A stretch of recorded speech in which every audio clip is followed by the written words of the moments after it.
he is a true leader and visionary for our group. He's got hospitality in his heart. One of the most dynamic individuals I've ever worked with. He's created incredible visions for these hotels. Paul Corey cares about everyone that works for him on his team because that truly is just an extension of his family. I've worked for Paul for a very long time, and I know his heart, and it's for the people. He's truly an incredible person. The beautiful thing about what I do is I love it, and I'm passionate, so to me, it's not work.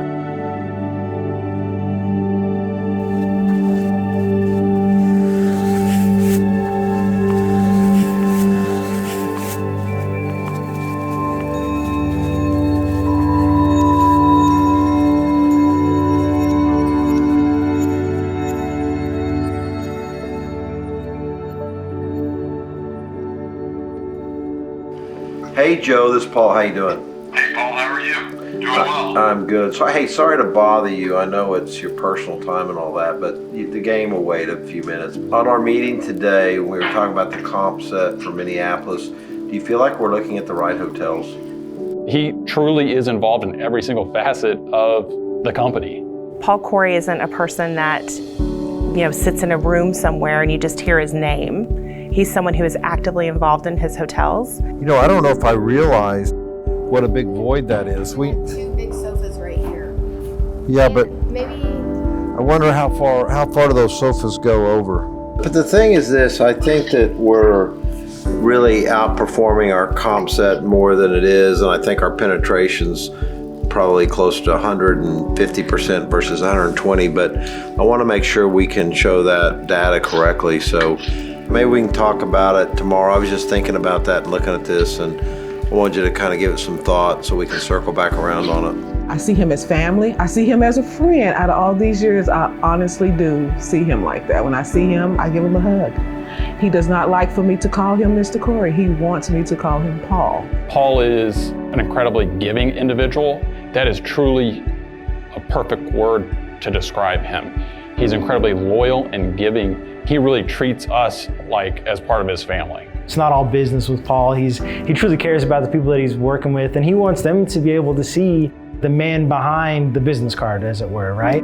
The person behind the guy in the desk. And I'll work with my representative at Star, and we'll see what changes we can make. Coolio, hey, give Catherine a hug for me, and remember, you should have put a ring on it. Bye.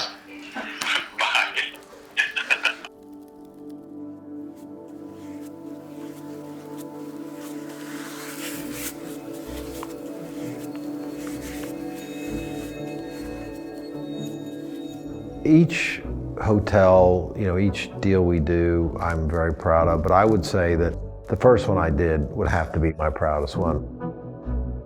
The building had been closed for 15 years. It was an extended stay apartment in its early days for the oil barons, but had become a senior living, assisted living Section 8 housing before it was closed in the late 70s. We went and looked at the building, but it was in a tremendous state of disrepair. There was not a roof, windows were gone, pigeons everywhere. It was horrible. So we made a decision to work with the Catholic Charities through a master lease and try to figure out what to do. At the time, we didn't know we were going to do a hotel. It took us several years, and we ultimately had a consultant come in who said, hey, this would be a great boutique hotel. And that was a term that nobody knew what boutique hotel meant. So I remember talking to about 15 banks before the last bank I finally talked to said, okay, we believe a boutique hotel without a brand will work in Tulsa, Oklahoma. We completed it in April of 1999. When I joined this company, we just had that one hotel. I don't know, probably 50 employees at most. Little did we know that's where the world's going, and now every hotelier, every hotel brand wants to look like a boutique. We were doing that in the beginning, and that's how we continued with our approach to all of our hotels, and it was a passion that I connected with well, and so that's the direction we went, and we are now doing that full time. And now we're a hotel company of 10 hotels, multiple restaurant outlets, and over 1,000 employees. And that was just not even in 10 years. So it's really exciting to see where we were, where we are, and then of course, even more exciting where we're going in the future.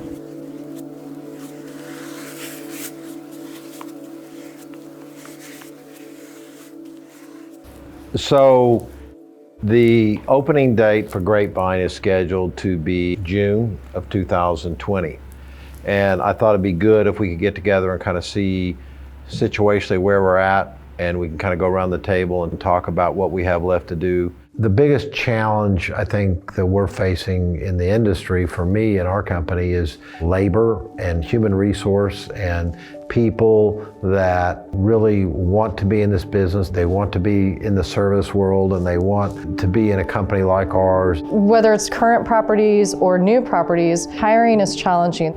So there are temps being used? There's heavy use of temp in the Grapevine area, especially in the housekeeping and the dishwashing areas. Well, we know labor is the biggest issue we have facing us in our company and in the industry, and so just make sure that we preserve, look for the people that, want to be a part of our culture and the service standards we want, because that property in particular, I think that's going to has to be one of our best examples. Very competitive market and a lot of options for the consumer to look at. So sure. Each market is different, and some of our new markets we're going into are very competitive. There's other properties being built next door, and we have to be different, we have to be unique. And selling our culture and inviting them in to see what that culture is extremely important to us. In some companies, you're one of many. To have a organization that really cares, values what you bring to the table is very different. The most important core value to me is our employees. Our brand says life, period, style, period, hotels, period. I can't deliver any component of that unless the people that work for the company understand that and are on board with us and delivering that message. That by far is the most important component that lets me do all the other things that go into being the hotel company that I believe we are. We were actually at a tasting for Harvest Hall, and as we're tasting all this food, and you've got people who are more senior than me at the table, and he just leaned over to me and said, you can chime in, I want your opinion too.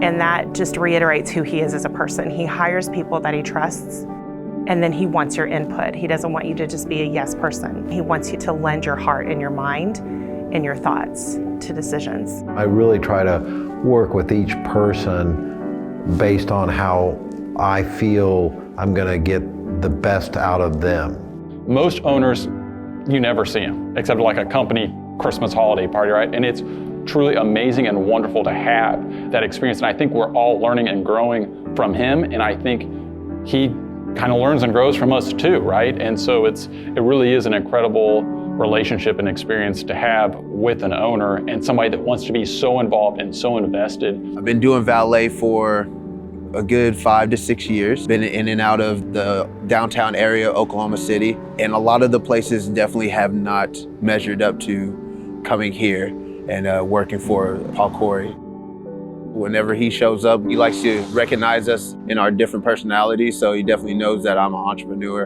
and knows that I work hard for that. I remember he had recognized a book he had read that dealt with a lot of entrepreneurial work, so I can grow a little bit more and get to my next level as well.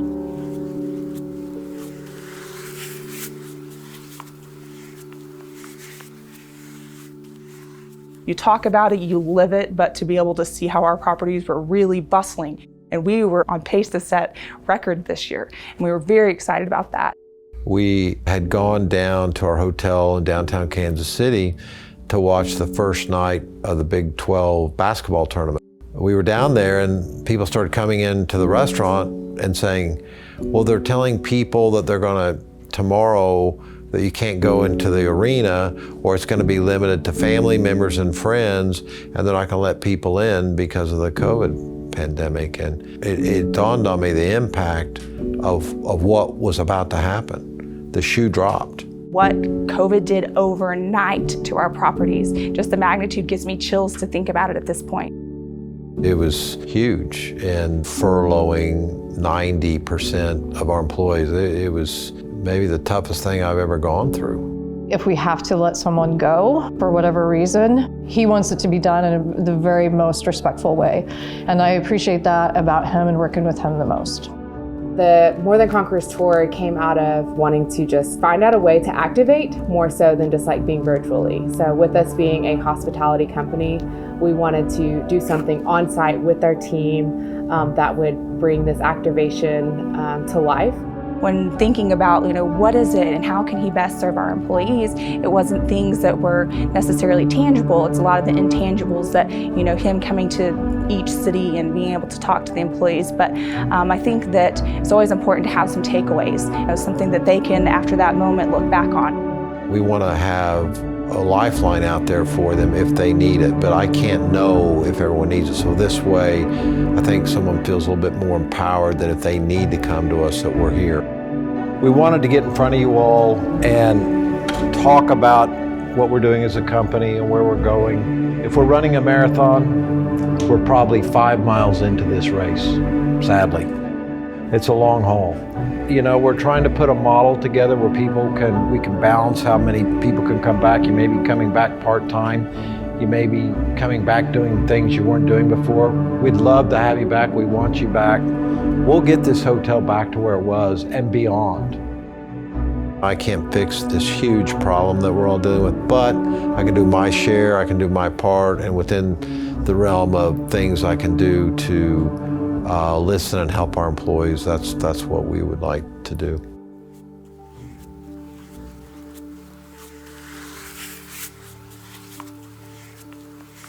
One of the most unique things about Paul is simply his ability to connect with people. He cares so deeply about what he does and the projects that he's involved in and the people that he works with that it just comes second nature. When he speaks in those types of situations, it really does come from the heart. And I think it shows the passion that he has for the industry and for what he does and for the company that he's built and the people that we choose to do business with.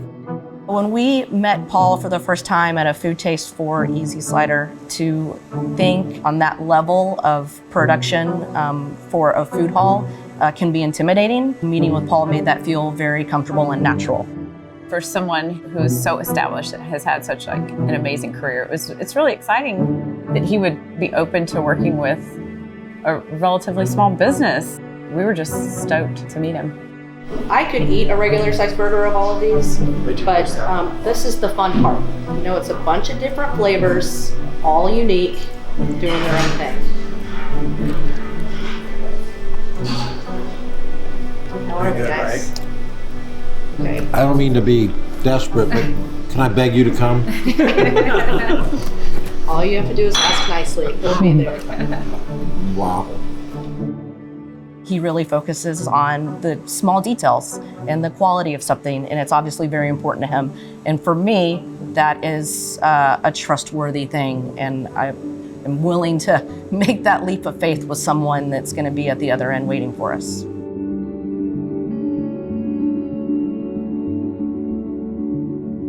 Are there lights in these recessed troughs right here? These? Yeah. There is lighting shown. Yeah. I don't see any electrical to it. Yeah, so we got it shown there in the codes. Okay. How will they get power to it? I don't see any. It must be up there already. And unfortunately, I don't have the answer on that scope yet. That's something I'll have to follow up. Okay. We have a very collaborative company, and people know that about me, but they also know that when I feel strongly about something, that if it has to do with service or quality, there's no compromising on that.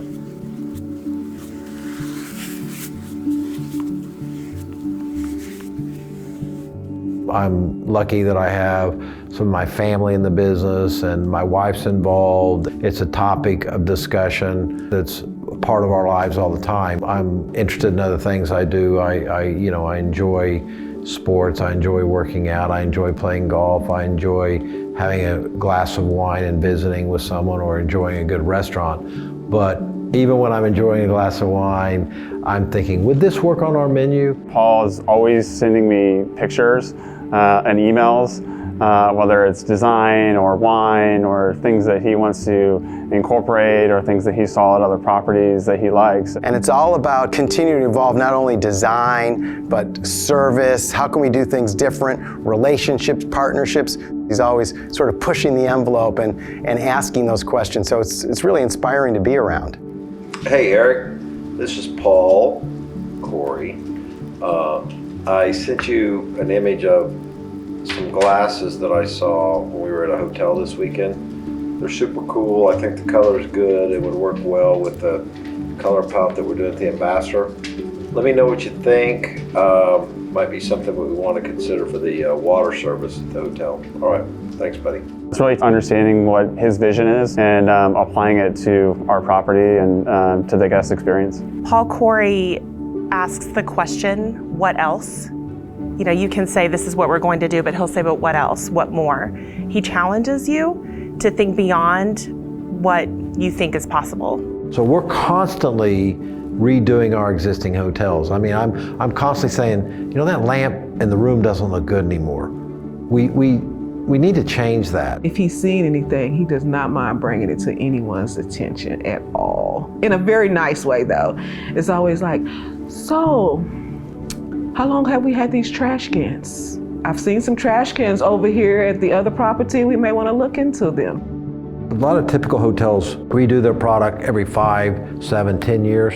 I'm constantly trying to evolve mine and keep them at the highest level, keep them where they're most relevant, design changes. It's a very dynamic industry. We're trying to be really leading edge with all of the design components on all the hotels. He spends quite a bit of his time also planning for the future. I think a mark of a good leader is someone that does plan for the future, and our growth path that we're on right now, I think speaks well to that and shows that he's someone that is forward thinking and always trying to get to that next level. Within the world we're playing in, we're doing it at one of the highest levels possible.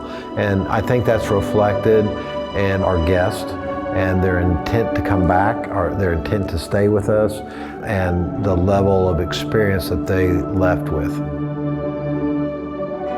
I'll tell you an interesting story about this street we're standing on right here. When I was redoing the building, this street was an asphalt street, and it was in horrible condition. A lot of potholes and spalling and heaving, and I went to the mayor of the city at the time, and I said, look, I'm opening this boutique hotel, can you redo this street? And she said, oh no, you know, we can't do that. We don't just willy-nilly, you know, redo a street. It's got to be in the budget and a plan, and we do a long-term study. And I said, well, let me argue something with you. I said, I believe this is going to be the finest hotel in Tulsa, and when people come to and stay in our city to do business or to see a family member, and they say, where's the best hotel? They're going to be told it's the Ambassador Hotel. And I said, a lot of those people who will come in from business, if they're like me, they're going to fly in from the airport, they're going to go to their hotel, check in, spend one night, go to dinner, and all they may ever see of the city of Tulsa is their hotel room and their meeting room. So do you want that road in front of the Ambassador Hotel to be their experience when they come away with it? And it resonated with her, and she approved redoing this street and putting concrete in. And so they finished this street like a month before we opened the hotel, and it proved true. So this is the place that almost any important person that I think's been to this city or stays here on a regular basis, that is a trial, you know, where they stay is important. They're more discerning. The Ambassador is typically the name that I hear, and I've heard that for 20 years. And you know, when you hear that, and you're in Europe and you meet someone, or you're in New York or in LA, and they say, oh, I've been to Tulsa, I stayed at the Ambassador, and you say, yeah, that's my hotel. That's pretty cool.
Well, I start drinking about 6 in the morning and I finish at 11. Alex, even though you claim to be the impersonator in the company, I do want to go on the record on this video as your father. Is it too much to say that he wears a ball cap when he drives his convertible so he doesn't get a sunburn on his bald spot? I'm not gonna say that one. If any of the hits are real,